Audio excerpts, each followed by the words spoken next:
咱们今天呢来聊一个很火的一个最新的一个赛道，那就是基于 EigenLayer 的再质押的赛道。那 EigenLayer 目前总的这个 TVL 呢是22亿美元，在 Deflama 上面呢排名第11位，是一批最近1个月爆火的黑马项目。我们今天呢会跟大家分享一下这个赛道的优点和缺点，以及潜在的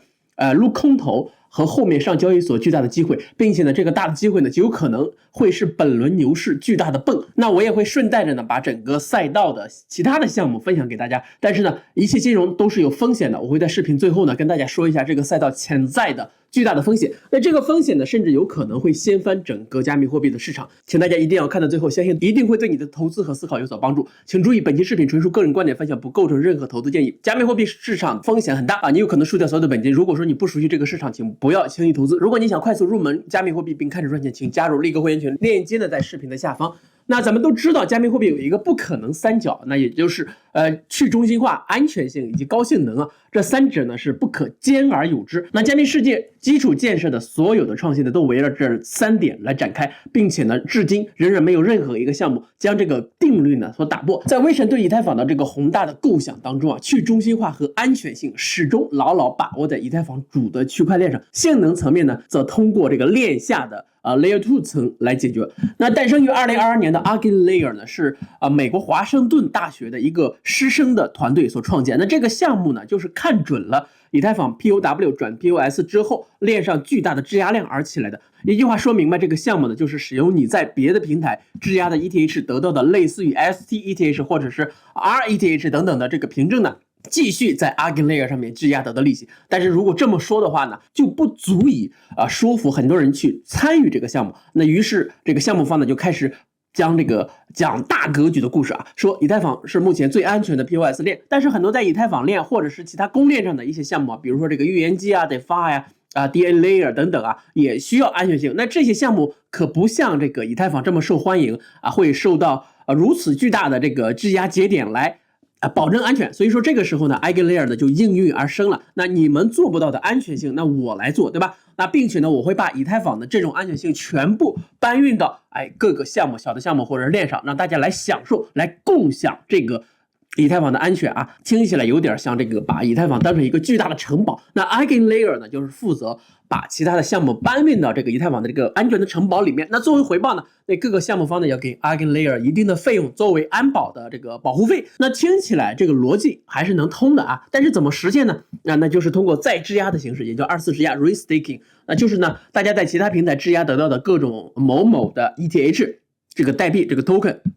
拿到EigenLayer 上面进行第2次的质押，那质押者呢会得到相应的利息作为回报。那我们刚刚讲了，这个逻辑上通了，对吧？那实行方法也没有问题，但是逻辑和实行这2个东西，我们发现没有这个实质性的联系。那也就是说，宏观叙事非常完美，实行的方法也很完美，但是呢，各讲各的故事啊，是2条平行线，没有交点啊，没有交叉点。那甚至呢，这个城堡保护项目的想法最开始是得到了以太坊基金会强烈反对，甚至微神也写文章来反对这个项目啊。这个以太坊基金会曾一度呢还要想通过硬分叉把 EigenLayer 给扼杀掉。但是过了一段时间之后呢，以太坊基金会不知道为什么是想明白了还是怎么着，也开始支持这个 EigenLayer 啊。这个呢不是咱们今天讨论的重点啊，咱们今天讨论的重点是这个模式它到底有什么样子的巨大的风险呢？我认为有2点巨大的风险啊。第一呢，就是这个套娃模式的层层套娃，那最后呢，一旦有一层爆雷了，那将会波及到整个网络，甚至牵连到以太坊的整个网络的共识的安全都会出问题，甚至呢会掀翻整个加密货币市场。那而且呢，这个模式它本身它就是自带杠杆了，对吧？那一旦出圈了，就会出现更多的，比如说借贷呀、抵押呀，各种各样的项目方参与进来，把这个杠杆呢进一步的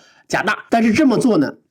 有2个后果呢。第一呢，就是把 EigenLayer 这个赛道带火了，进而把以太坊的价格呢也带向新高。那这就是我为什么开头说这是一个巨大的泵啊。但是呢，话说回来啊，一旦爆雷，那以太坊也会跟着暴跌。那这个可以参考之前 Luna 爆雷的情况啊。那关于这一点，我们在视频的最后再次补充说明一下。那第2呢，就是盈利模式的风险啊。那目前 EigenLayer 并没有上主网，对吧？所以说也没有实质性的这个项目在用它这个安全这个方面的这个策略啊，那大家也都是相安无事，对吧？那其他项目方也没有说这个被干掉了怎么样啊？那顶多是出现这些安全的问题呢，大家再去补救。但是凭什么其他的项目方呢就会为你的安保工作去交保护费呢？那一旦说这个没有项目方去参与，没有项目方去给你交保护费，那么给众多再质押的人去发利息，那你是用什么钱来发的呢？如果说你没有这种盈利模式的话，稳定的盈利模式的话，那么你给前面的人发利息呢，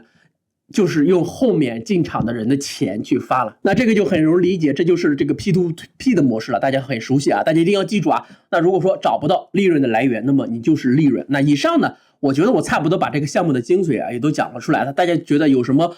补充的或者是讲的不对的地方呢，欢迎在留言区啊这个留言。至于这个项目怎么参与呢？那如果说你在 Lido 上面质押了 ETH， 那么你的手里面就相应有这个 ST ETH 的 token， 那么你可以把你的 ST ETH 在 EigenLayer 上面呢进行再质押。那这么做呢就会得到相应的积分，因为这个项目呢还没有上主网，也没有发币啊，据说会在2024年第1季度上主网。那如果说你进行了再质押，那你的积分未来呢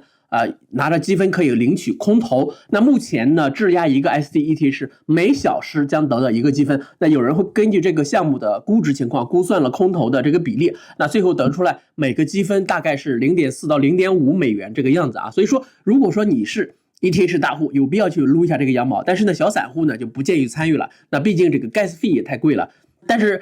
并不代表小散户就没得做了，大家可以紧紧的去盯牢这个项目啊，一旦发币了，马上呢去中心化的交易所呢埋伏进去啊，那这个项目很大概率会上这个币安。那么这个赛道除了 EigenLayer 这个之外呢，还有这个CapDAO 啊 Swell 还有 Ether.fi。还有 Renzo 以及最后这个 Pfeiffer Finance 啊，我们重点会讲这个。那最后这个 Pfeiffer 呢是这个币安投资了的，那大家可以根据自己的情况去选择撸空投或者是埋伏代币，他们所有的模式都是类似的啊，都是一个再质押，就是第2次质押的一个模式啊。好，那么我们刚刚把这个风险那一块啊没说痛快，我们这里继续补充一下。那相信大家看到这里，对这个项目的优缺点以及它的这个运营的模式大概了解了啊。那么 Terra Luna 在2019年上主网的时候呢，也是被吹捧的像个王子一样。在那个时候 Terra Luna 以及它的创始人斗矿并不会认为他的项目有朝一日会爆雷，市场上所有的人都会觉得这个 Luna 会像是以太坊一样的黑马会杀出来。但是呢，往往一个项目在诞生的那一刻，它就注定有自己的缺陷和短板。那 Luna 的缺陷呢，就是在后面大牛市的时候才暴露出来，而且呢是经过了很多轮的这种什么抵押、借贷各种加杠杆之后，所以说总会有这种聪明钱呢去谋全局，从那一刻开始呢就布局做空 Luna 的事情了。那后面我们大家也都看到了，甚至我们会员群都出现了一夜暴富的故事。那我们在2022年5月份平均那一晚上呢就都有这个30倍的盈利啊。那同样的道理，那我会在会员群及早布局 EigenLayer 这个赛道的一些操作思路。那感兴趣加会员的朋友呢，请私聊我。那么 EigenLayer 这个赛道呢，最后能跑出来的呢，一定是这个龙1和龙2，大家可以现在就做打算啊。那这个龙1一定是 EigenLayer 本身这个项目，那龙2呢，我认为极有可能是币安投资的这个 Pfeiffer。那不管是哪一个，那本轮牛市都会有一个很大的爆发点。那为什么我这么说呢？那从我们这个 TVL 上面就能判断得出来了。EigenLayer 目前是 TVL 是22亿美元，那 Pfeiffer 刚刚出了3天啊，就有3亿美元的 TVL， 那大家都是一股脑的冲进去了，无非呢也是为了多拿一点利息啊，那这个无可厚非啊。其实呢，这也是最简单、最粗暴的营销的策略啊，让最开始参与的人都吃到肉，那然后呢再说，然后他打算。那不管怎么说呢，这个赛道在牛市中的表现呢，还是非常值得期待的。那么也会让以太坊的这个冲向历史的最高点啊，那我认为是1万美元。但是呢，一旦中间出现了杠杆上面再加杠杆这种操作反复的去操作这个赛道的话，那么熊市巨大的推动力也就是这个赛道了。那到时候怕是尘归尘，土归土了。那关于这一点你是怎么想的呢？欢迎大家在留言区留下你的观点。好，以上呢就是今天视频所有内容，感谢大家的收看，请一定帮我点赞这个视频和订阅我的频道，那让我们共同进步，一起发财 ，peace。